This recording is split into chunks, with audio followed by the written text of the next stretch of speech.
Black magic কাজ করবে না। কেউ শত্রুতা করে আপনার বিরুদ্ধে ব্ল্যাক ম্যাজিক করবে, কালো জাদু করবে, তাবিজ কবজ কবিরাজ দিয়ে আপনার ক্ষতি করার চেষ্টা করবে, আপনার কোনো ক্ষতি করতে পারবে না। আমাদের প্রিয় নবী সাল্লাল্লাহু আলাইহি সাল্লাম এই সাহাবীকে ওসিয়ত করেছেন এই হাদিসে তিনটি বিষয়, লা আদাহুন্না হাত্তা আমুত, আমি মৃত্যুর আগ পর্যন্ত এই তিনটি কাজ কখনো ছাড়বো না। কারণ এই তিনটি কাজ যেন আমি সব সময় করি, নবী করিম সাল্লাল্লাহু আলাইহি সাল্লাম সে ওসিয়ত আমাকে করে গেছেন। আমি এই কাজগুলো কখনো ছাড়বো না মৃত্যুর আগ পর্যন্ত। সাহাবী তার সংকল্পের কথা বলছেন। সে কাজগুলো কি?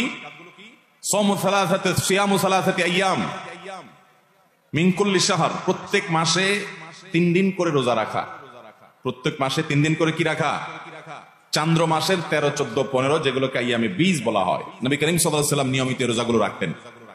এই রোজাগুলো সেহের এবং ব্ল্যাক ম্যাজিক থেকে মানুষকে রক্ষা করার জন্য পরীক্ষিত এবং অনেক বড় উপকারী। আমাদের সমাজে ঘরে ঘরে আজকাল ব্ল্যাক ম্যাজিক এবং জাদুগ্রস্ত রোগী পাওয়া যায়। রোগী নিজেও জানে না, রোগীর আত্মীয় স্বজন যারা আছেন তারাও অনেক সময় জানেন না যে এখানে ব্ল্যাক ম্যাজিক করা হয়েছে। সাধারণ রোগ মনে করে তার জন্য দৌড়ঝাঁপ করেন।